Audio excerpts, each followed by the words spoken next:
Morning sir. கார்ல luggage இருக்கு, எடுத்துட்டு வந்துரு. Yes sir. வா சார். நீங்க சொன்னபடி நானே வந்துடுறேன் sir. Excuse me. Yes please. நான் ஃபோன் பண்ணி ரூம் கேட்டிருந்தேன். ரூம் ரெடியா இருக்குமா? சார்.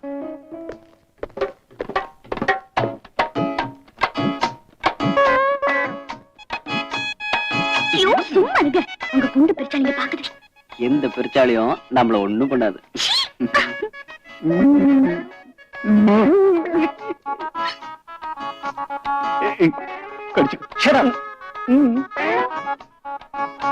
வீரப்பா மாரப்பா, நீ எந்த அழக பார்த்து ரசிக்கிறியோ அதையே தான் நானும் பாக்குறேன்.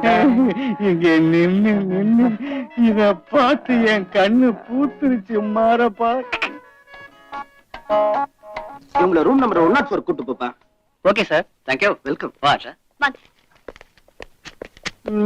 போனு.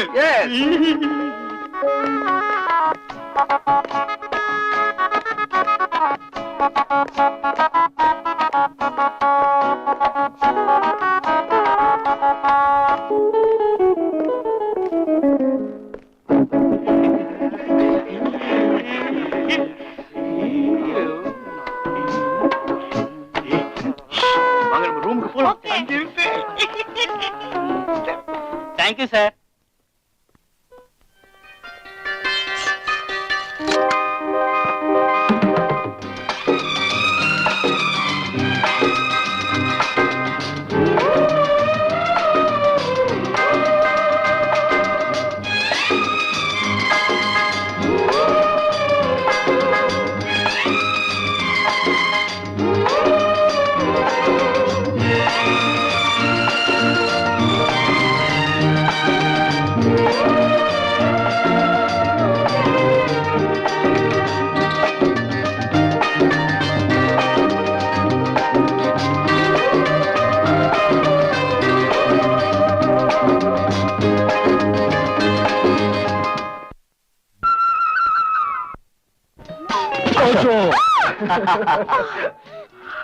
You're really bad.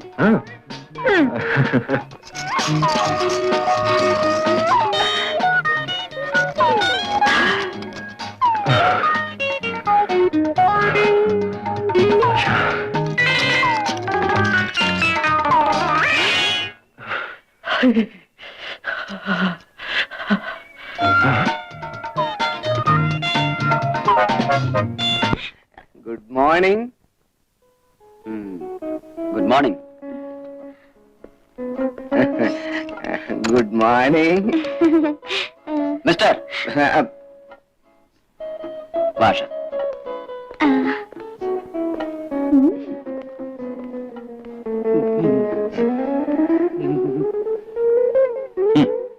Bad morning to both of you.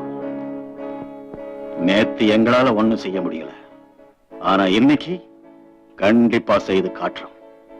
நீங்க எல்லாரும் தயாரா இருங்க.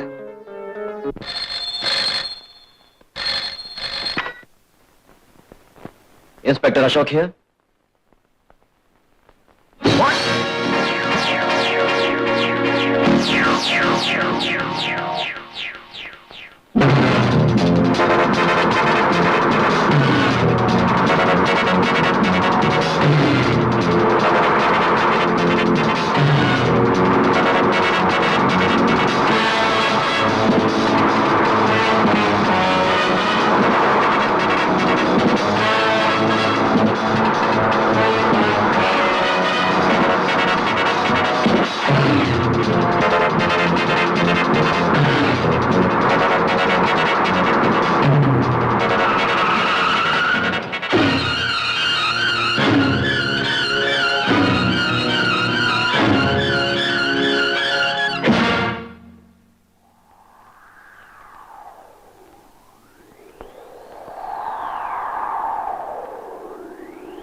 விவரம் பூராவும் கிடைச்ச பிறகுதான் ஒரு முடிவுக்கு வர முடியும். அதனால இப்போ ஒண்ணும் சொல்ல முடியாது. குற்றவாளியை 2 நாள்ல கண்டிப்பா அரெஸ்ட் பண்ணிடுறேன். தேங்க்யூ. இந்த கொலைக்கு ஒரே ஒரு வலுவான சாட்சி தான் இருக்குது. அது அர்ஜுன். அவனுக்கு மயக்கம் தெளிஞ்சு அவனோட வாக்குமூலம் கிடைச்சா நம்ம கேஸோட அடிப்படை இன்னும் ஸ்ட்ராங் ஆயிடும். I see. You are right.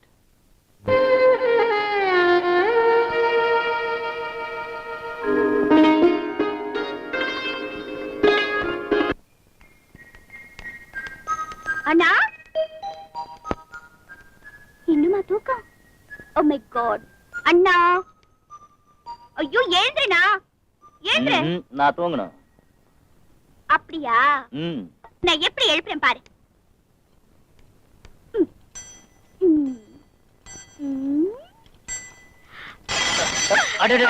என்ன இது? என்ன தூங்க விடு. தூங்க விட மாட்டேங்கிறியா? எழுந்துறேனா? என்னால மணி 9 ஆகுதுல்ல. முடியாது. எழுந்துறேனா? அட, என்னடா நான் சொன்னது மறந்துட்டியா? ராத்திரி நான் உனக்கு என்ன சொன்னேன்? என்ன சொன்ன? அண்ணா, இன்னைக்கு உனக்கு பிறந்த நாள். ஞாபகம் இருக்கு. என்னடா நீ காலையில நான் கோயிலுக்கு போயிட்டு பூஜை எல்லாம் செஞ்சுட்டு கோயிலுக்கு போனியா? நல்லா இரு. ஐயோ, மறுபடியும் தூங்காத, நான் எழுந்துறேனா? இப்போ நீ நான் சொன்னபடி கேட்கல. நான் எங்க தூங்கினேன்? என்ன? என் கண்ணுதான் தூங்கிச்சு. ஓ ஐ see. நடந்து வாருங்கள் இன்ஸ்பெக்டர் சார். தயவு செஞ்சு குளிக்கிறீங்களா? எல்லாமே தங்கள் விருப்பமா சாந்தி.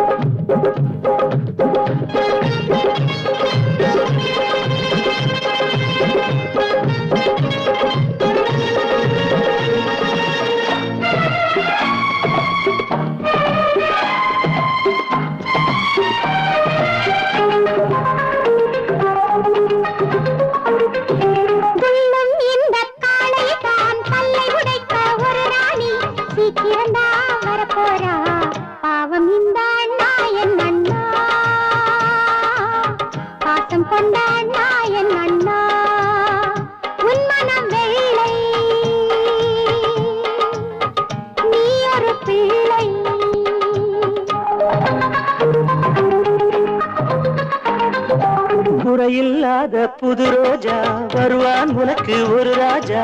சீதாராமன் போலே வாழ வேண்டும் நீ என் கண்ணே. காட்டுகிறேன் நான் உன்னை, உன் மனம் வெள்ளை, நீ ஒரு பிள்ளை.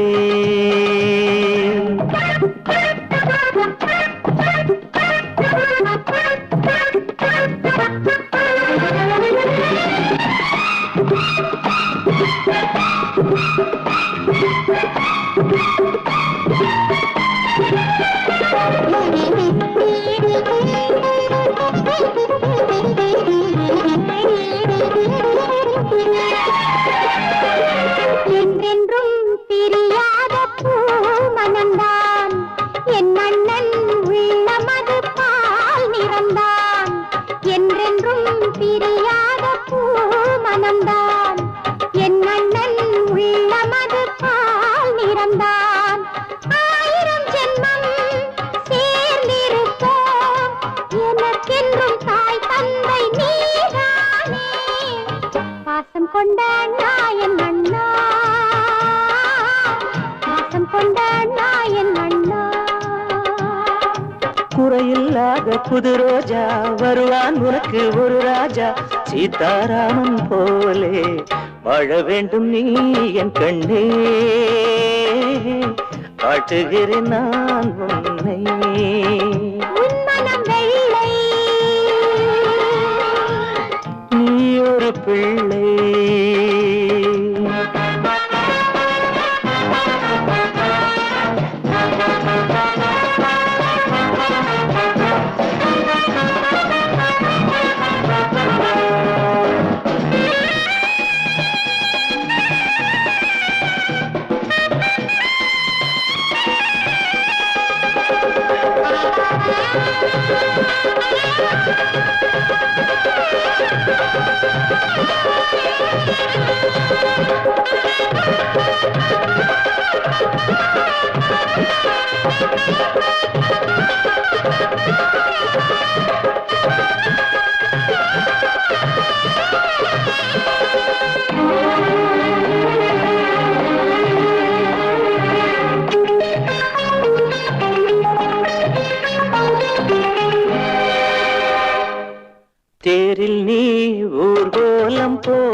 கையில் நீ ஊர்கோலம் போகணுமே, பூவுக்கொரு கல்யாணம் ஆகணுமே, உன் செல்வங்களை நான் தோள் தாங்கணும், மனம் மீதில் துடிப்பது பாசம் தானே, வாழ வேண்டும் நீ என் கண்ணே,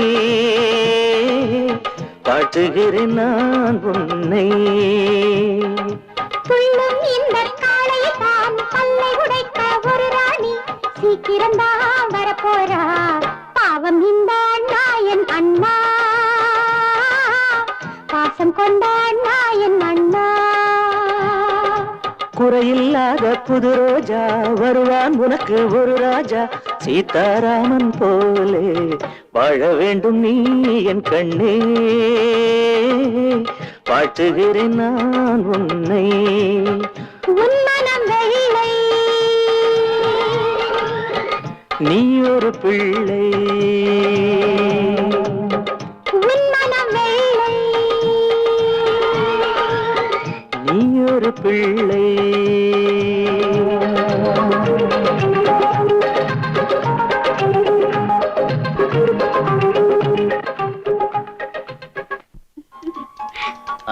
ஆஷா, நீ கொஞ்சம் கண்ணு மூடு.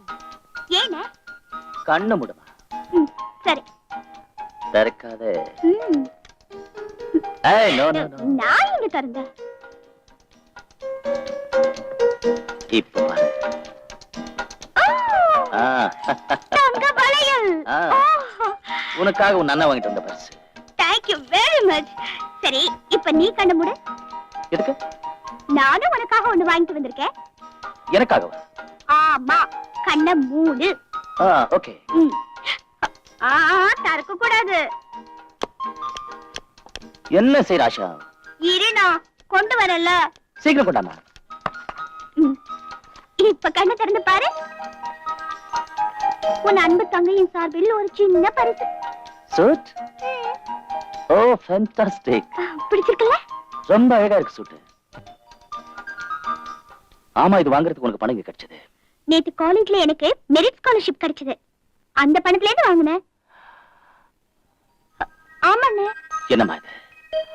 அந்த பணத்துல உனக்கு எதையாவது வாங்கிருக்கலாம் இல்ல? எனக்கு இப்ப இந்த சூட்டா முக்கியம். என்னண்ணா அது? உன் கண்ணுல இருந்து கண்ணீர் வருது. ஒண்ணு இல்ல. அம்மா சாகும்போது நான் அழுதுகிட்டு இருந்தேன். அப்பா அம்மா பைத்தியம், நீ எது கவலைப்படுற, நான் இல்லைன்னாலும் ஆஷா என்ன மாதிரியே உன்னை பாத்துக்குவா அப்படின்னு சொன்னாங்க. அம்மா கிட்ட என்ன அன்பு கிடைச்சதோ அதே அன்பு இப்ப உன்கிட்ட கிடைக்குது. உன் பேச்சு கேட்டதும் அம்மா ஞாபகம் வந்தது. அண்ணா, அவங்களை ஞாபகப்படுத்தி என்ன அழுவிக்க போறியா? இல்ல இல்ல ஆஷா. அப்ப நட, போய் அந்த சூட்டை போட்டுட்டு உடனே இப்பவே வரணும். சரிம்மா, போட்டுட்டு வரேன்.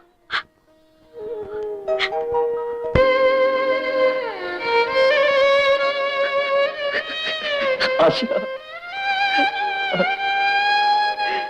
அது எப்படி ஆகும் மிஸ்டர் அசோக்? இந்த கேஸ் எங்கிட்ட ஒப்படைக்கப்பட்டிருக்குது, அதை எப்படி நான் உங்க கையில கொடுக்க முடியும்? மிஸ்டர் கோபி, நான் ஹையர் அத்தாரிட்டிஸ் பர்மிஷன் வாங்கிட்டு இருக்கேன். எனக்கு சிலவங்க மேல சந்தேகம் இருக்கு. இருந்தாலும் உங்க உதவியால தான் இந்த கேஸை கண்டுபிடிக்க முடியும். சாட்சிகளும் தடயங்களும் வச்சு கொலைகாரனை கண்டுபிடிச்சிட்டேன். ஆனா இன்னைக்கு அது தேவையில்லை. கொலையாளிகளை நான் அரெஸ்ட் பண்ணிட்டேன். ரயிலே?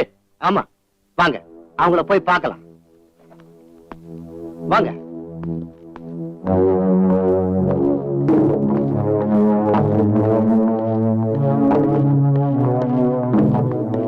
இவங்க தான் அந்த கொலைகாரங்க. சார், நாங்க கொலைகாரங்க இல்ல சார். கடவுள் மேல சத்தியமா சொல்றேன், கொலைன்னு கேள்விப்பட்டாலே ரொம்ப தூரத்துக்கு ஓடி போயிடுவோம் சார். எங்கிட்ட இருக்கிற ஒரே ஒரு சபல புத்தி, மத்தவங்க பெட்ரூம்ல என்ன நடக்குதுன்னு பைனாக்குலர் வழியா பாப்போம் சார். இவர் சொல்றதுதாங்க உண்மை. அது மட்டும் இல்லைங்க, அந்த புது ஜோடிங்க எங்க பக்கத்து ரூம்ல தான் தங்கி இருந்தாங்க. சார், இந்த முட்டாள் தான் செவுத்துல ஓட்ட போட்டங்களை பார்க்க சொன்னா. எனக்கு ஒண்ணுமே தெரியாது. நான் இல்ல சார், இந்த மூளை கெட்டவன் தான் என்ன, டேய் வாடா, லைலா மஜ்னு மாதிரி அழகா இருக்காங்க, அவங்க என்ன செய்யறாங்க செவுத்துல ஓட்ட போட்டு பாக்கலாம்னு சொன்னா சார். இன்ஸ்பெக்டர் சார், இந்த குள்ள பையதான் ஊர்ல இருக்கிற கெட்ட பழக்கங்கள் எல்லாம் எங்களை கத்து கொடுத்து எங்களை இந்த நிலைமைக்கு ஆளாக்கிட்டான். இவனை பிடிச்சுங்க. ஆமாரியா, நீங்க கொலை செய்யலைங்கிறீங்க, பின்ன ஏன் கொலை செஞ்ச வாக்குமூலம் கொடுத்தீங்க? சார் நாங்கெல்லாம் பெருங்குடி மக்கள் சார். போலீஸ்காரங்க அடிக்கி பயந்து போய் அவங்க கேட்டதுக்கெல்லாம் ஆமா ஆமான்னு தலையாட்டணும் சார். சார் எங்க பிள்ளைங்க மேல சத்தியமா சொல்ல இந்த கொலையை பற்றி எங்களுக்கு ஒன்றும் தெரியாது. சார் உங்களுக்கு போன். சார் ஏற்கனவே ஈசன் அஃபீல்காரன் சார். டஸ்ட் அலர்ஜி வேற. இந்த இடத்த விட்டு என்ன மாத்திராதீங்க சார். கேஸ் டபுள் வேற இருக்குது. அரை மணி நேரத்துக்கு ஒருக்கா ஏதாவது என் வயிற்றுக்குள்ள போடலைன்னா என் வயிறு புஷ்னு வீங்கி போயிடும் சார். அதனால அப்பப்ப ஏதாவது திங்கிறதுக்கு நீங்க தான் ஒரு ஏற்பாடு பண்ணணும் சார். மிஸ்டர் கோபி, அவங்களுக்கு தேவையானது வாங்கி கொடு. சந்தோஷம் sir. Inspector Ashok here. I see. அது அங்கேயே வைங்க, நான் வந்து வாங்கிக்கிறேன். மிஸ்டர் அசோக், போஸ்ட்மார்ட்டம் ரிப்போர்ட்ல இருந்து என்ன தெரியுதுன்னா மரணத்துக்கு முன்னாலேயே ஆஷாவை 2 பேருக்கு மேல கற்பழிச்சிருக்க. அது எப்படி அவ்வளவு உறுதியா சொல்றீங்க? ஏன்னா ஆஷாவோட நகைக்கண்கள்ல அடுத்தவங்களுடைய ரத்தம் கொஞ்சம் இருந்தது. அதே மாதிரி அவ கையில ஆம்பளைங்களுடைய தலைமுடி இருந்தது. அதனால நாம என்ன முடிவுக்கு வந்திருக்கோம்னா கொலையாளினுடைய வயசு சுமார் 20 இருந்து 26 வயசுக்குள்ளதான் இருக்கும். 20 இருந்து 26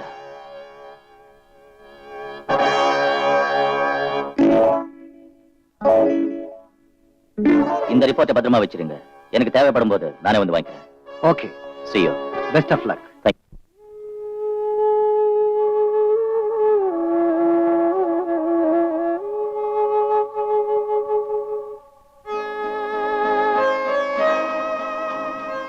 கொலை செஞ்சவனோட வயசு 20 இருந்து 26க்குள்ளதான் இருக்கும்.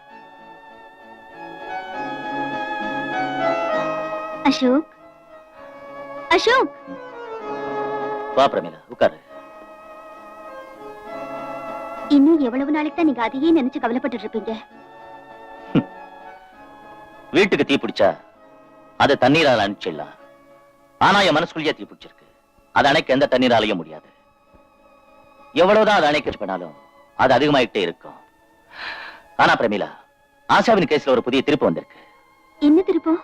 ஆமா, ஆஷாவின் போஸ்ட்மார்ட்டம் ரிப்போர்ட்ல எவிடன்ஸ் கிடைச்சிருக்கு. அதுல இருந்து ஆஷாவை கொலை செய்தவரோட வயசு 20 இருந்து 26 வரைக்கும் இருக்கலாம். என்ன எவிடன்ஸ் கிடைச்சது? அவ விரல்கள்ல இருந்த கொலைகாரனோட முடியும் நகை கண்கள்ல படிந்த ரத்தமும் கிடைச்சிருக்கு. கொலைகாரங்க காலேஜ் மேட்ஸோ இல்ல வெளியில இருந்து வந்த ரவுடிகளாகவும் இருக்கலாம். எப்பவாவது அந்த பசங்க ஆஷா கிட்ட வம்பு செஞ்சிருப்பாங்க. அவ முகத்துல அடிச்ச மாதிரி பதில் சொல்லிருப்பா. அவமானப்படுத்தி இருக்கலாம். அதை வச்சு அவளை பழி வாங்கணும்னு ஒருவேளை இப்படி கொலை செஞ்சிருப்பாங்க.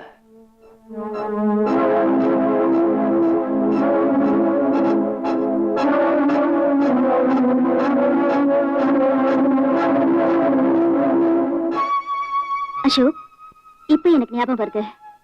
ஒரு நாள் ஆஷாவோட போட்டோ குடுக்கறதுக்கு அவ காலேஜுக்கு போனேன். அங்க அவளுக்கும் ஒரு பையனுக்கும் தகராறாச்சு. ஆஷா கோபத்துல அவனை செருப்பால அடிக்க போனா. நான் நடுவுல பூந்து அதை பெருசாகாம தடுத்துட்டேன். ஆனா அந்த பையன் ஆஷாவை பழிக்கு பழி வாங்கதா சொல்லி பயமுறுத்தினா. யார் அவன்? உனக்கு அவன் பேர் தெரியுமா? ஆமா, அவன் சேர்மன் மோகன்ராஜோட பையன். அவனோட ஃப்ரெண்ட்ஸுகளும் கூட இருந்தாங்க. என்னது, மோகன்ராஜோட பையனா? கூட ஃப்ரெண்ட்ஸ் இருந்தாங்களா? ஆமா. ஏன் பிரமிளா இத பத்தி என்கிட்ட சொல்லல? ஆஷா தான் என்ன தடுத்தா. உங்ககிட்ட சொல்ல வேண்டாம்னு சொல்லி காலேஜுக்குள்ள நடந்த விஷயம் காலேஜுக்குள்ளே இருக்கட்டும்னு என்ன தடுத்தா. அண்ணனுக்கு கோவம் வரும்னு சொன்னா. அப்படியா? பிரமிளா, எனக்கு ஒரு உதவி சரியா? இன்னொரு உதவியா? ஆமா. என்ன சொல்லுங்க.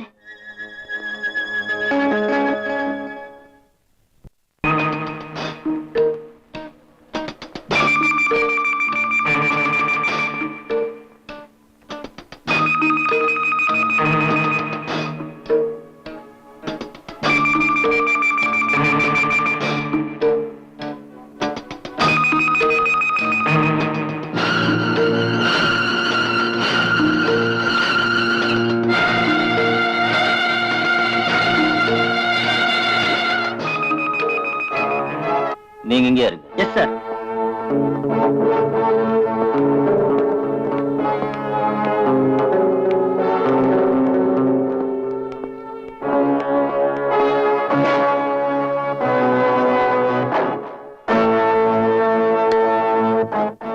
நோ நோ நோ ஸ்ரீகாந்த், நைட்ல பால் சாப்பிட்டு தான் தூங்குவாங்க. நீ இத குடிச்சு உடம்பு கெடுத்துக்கிறியே. அம்மாவுடைய பேச்சு கேட்டு பால் மட்டும் குடிச்சுக்கிட்டு இருந்தா அப்பாவி பொண்களை கற்பழிச்சு கொலை செய்யறதுக்கு உற்சாகம் எப்படி வரும்? இன்ஸ்பெக்டர், நீங்க நினைக்கிற மாதிரி இங்க கொலைகாரங்க யாரும் இல்ல. இல்லையா? இவன் தான் கொலைகாரன். இன்ஸ்பெக்டர், வார்த்தைகளை அளந்து பேசணும். ஒரு கோடீஸ்வரனோட புள்ள நானு.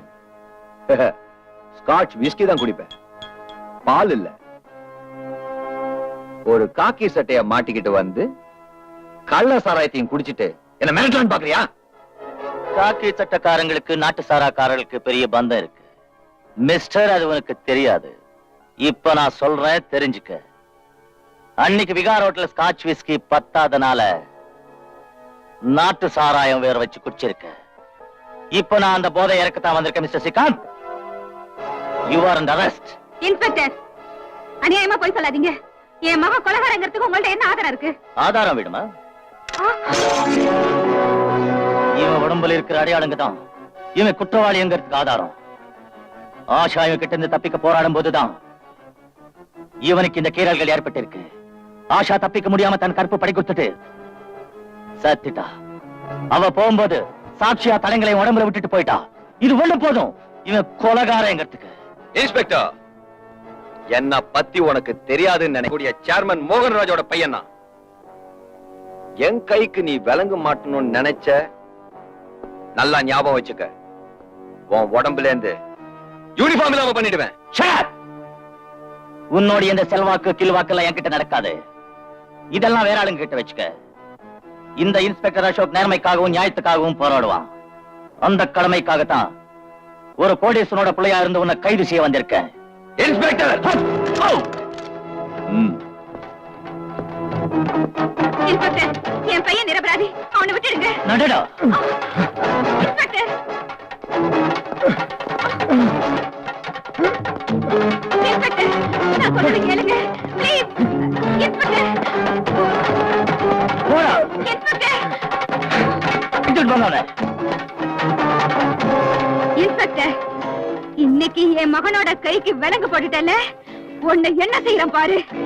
தலைவிதிய மாத்த கடவுளால போட முடியாது. அப்படிப்பட்டது உங்களால என்ன முடியும்? அதனால நீங்க என்ன ஒண்ணும் செய்ய முடியாது. என் வேலையை மட்டும் எடுக்க முடியும். ஆனா எவ்வளவு பெரிய பணக்காரனா இருந்தாலும் ஏழைகளோட சாப்பாடு தடுக்க முடியாது. அது மட்டும் இல்ல, அவங்களோட நியாயத்தையும் தர்மத்தையும் ஜெயிக்க முடியாது. இன்ஸ்பெக்டர் அசோக் ஒரு நேர்மையானவன். தப்பு செஞ்சவங்க யாரா இருந்தாலும் அவங்களை கைது செய்யறதுல கடமை, கண்ணியம், கட்டுப்பாடு அதுல இருந்து ஒரு காலம் தவற மாட்டான். Understand? You better understand. Take him. Srikanth, Srikanth,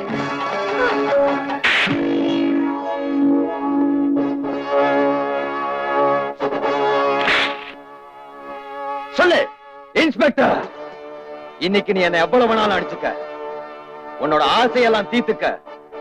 ஆனா ஒரு விஷயத்தை ஞாபகம் வச்சுக்க, நாளைக்கு எங்க அப்பா எங்க இருந்தாலும் அவர் இங்க வருவாரு. உன்னோட காக்கி சட்டைய கட்டி அறியாம அவர் தூங்கவே மாட்டாரு.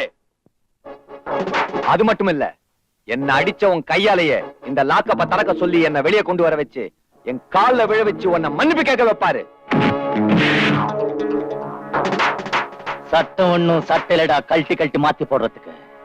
உங்க அப்பா கிட்ட இருக்கிற கோடிக்கணக்கான காசை வச்சு நீதிமன்றத்தை வாங்க முடியாது. அப்படி நீங்க வாங்கிட்டீங்க நினைச்சுக்க. அன்னைக்கு இந்த இன்ஸ்பெக்டர் அசோக் உங்க காலை விழுந்து மன்னிப்பு கேட்பாண்டா, மறக்காத. இப்ப நீ இங்க குற்றவாளி, நான் சட்டத்தின் காவலன். என் கேள்விக்கு நீ சரியான பதில் சொல்லலன்னா நான் உன்னை கால்ல இருந்து தலை வரைக்கும் உன் உடம்புல இருக்கிற ஒவ்வொரு பார்ட்டை பிரிச்சு எடுத்து பார்சல் பண்ணி உங்க அப்பாவுக்கு அனுப்பிச்சுடுவேன். அது மனசுல வச்சுக்கிட்டு மறைக்காம ஒழுங்கா பதில் சொல்லு. சொல்லு சொல்லு. ஆஷாவை கொன்னது யாரு? எனக்கு எதுவும் தெரியாது. உனக்கு தெரியாதா? சொல்லு. சொன்னேன்ல, எனக்கு எதுவும் தெரியாதுன்னு. நீ எனக்கும் தெரியாது. நீ மட்டும் சொல்ல நான் என்ன பண்ணிவிட? நீ லத்தியால அடிப்ப, அவ்வளவுதானே? உயிரெடுக்க மாட்டேன் இல்ல? கொலை செய்யறதுக்கு உனக்கு பவர் கொடுக்கல இல்ல இன்ஸ்பெக்டர்? போலீஸ் கொலை செய்யாதுடா. கொலை செஞ்சவங்கள வாயாலிய உண்மையை வர வைப்பாங்க. அவங்களுக்கு நீதிமன்றத்துல தண்டனை வாங்கி கொடுப்பாங்க. நிரபராதிகளுக்காக போராடுவாங்க. போலீஸ் நல்லவங்களுக்கு நல்லவன். உங்க மாதிரி பொறுக்குங்களுக்கு என்ன? நான் உங்க கிட்ட இந்த உண்மையை வர வைக்கிறேன். நீ சொல்லு. வேண்டாம் வேண்டாம், என்ன அடிக்காதீங்க, என்ன அடிக்காதீங்க, என்ன அடிக்காதீங்க சார், என்ன அடிக்காதீங்க சார், என்ன அடிக்காதீங்க சார். சொல்லு. நான் எல்லாம் உண்மையை சொல்லிடுறேன் சார், அது உண்மையை சொல்லிடுறேன் சார். தாமோதர், நீ உண்மையை சொல்ற, நீ எதையாவது உளறிட்டு இருந்த உன் குரலை உருவி உனக்கே மாலையா போட்டுடுவேன். கான்ஸ்டபிள், அவங்க உள்ள தள்ளு. நீ உண்மை சொல்லு. உட்காரு. இப்ப சொல்லு. சார், தொண்டை வறண்டுருச்சு, ஒரு கிளாஸ் தண்ணி கொடுங்க சார். கான்ஸ்டபிள், ஒரு கிளாஸ் தண்ணி கொண்டா. பயப்படாத. ஆஷாவின் கொலை பற்றி நீ பார்த்ததெல்லாம் சொல்லு. அவங்க 3 பேரும் உன்னை ஒண்ணும் செய்ய முடியாது. உன்னை பாதுகாக்கிறது என்னுடைய பொறுப்பு. சொல்லு. பயப்படாத. சொல்லு. குடி, தண்ணி குடி.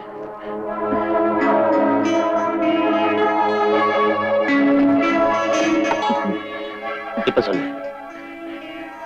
சார், ஸ்ரீகாந்துக்கு ஆஷா மேல முன்னே ஒரு கண் இருந்தது. அது எனக்கு முன்னே தெரியும் சார். ஆஷாவும் அர்ஜுனும் ஹனிமூன் போனது அவனுக்கு நல்லாவே தெரியும். பிரேமிகார் ஹோட்டல்ல தங்குறதும் அவனுக்கு தெரியும். அவன் எங்களை வற்புறுத்தி பிரேமிகார் ஹோட்டலுக்கு அழைச்சிட்டு போனா. அதுக்கப்புறம் நிறுத்துறா.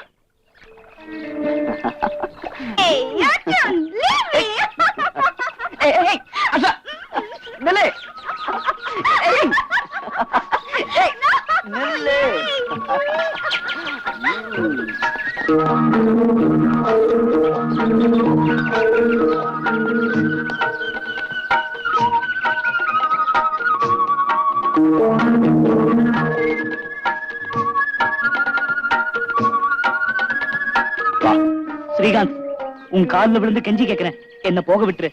Shut up. இங்க வந்ததுக்கு அப்புறம் யாரும் திரும்பி போக கூடாது.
நான் சொல்றேன் கேளு, அவளை ஒண்ணு செஞ்சிடாத. வாய முடுறா நாய்.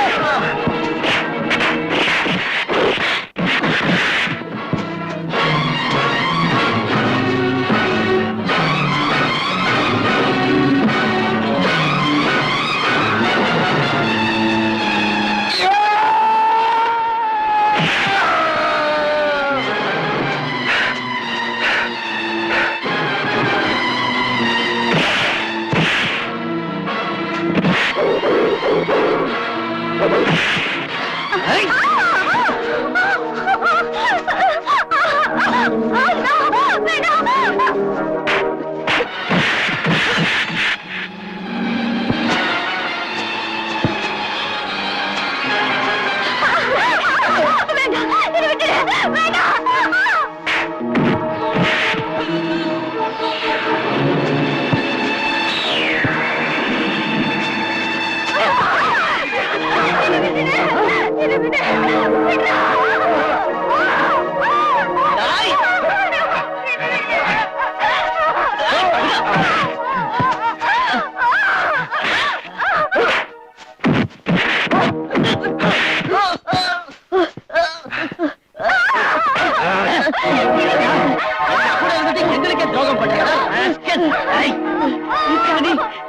ஆஷா ஒண்ணு செஞ்சாதீங்களா? ஸ்ரீகாந்த் கிட்ட சொல்லுடா. உனக்கு என்ன இவ்வளவு திமிராயிடுச்சு?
உங்களை கையெழுத்து கூப்பிடுறேன். என்ன ஒண்ணு செஞ்சிடாதீங்க. என்ன விட்டுருங்க.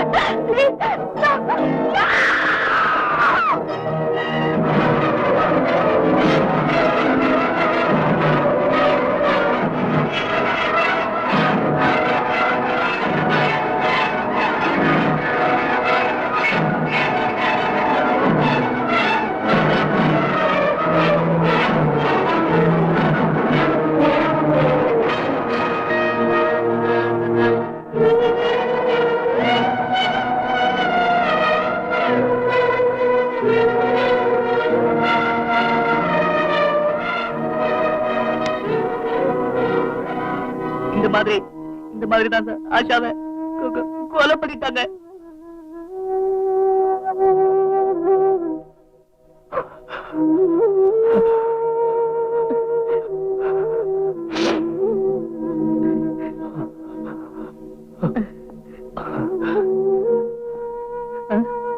நீங்க போன படகைய ஓட்டிட்டு போன பாருங்க. ஜெகன், அவன் பேரு ஜெகன் சார். என்ன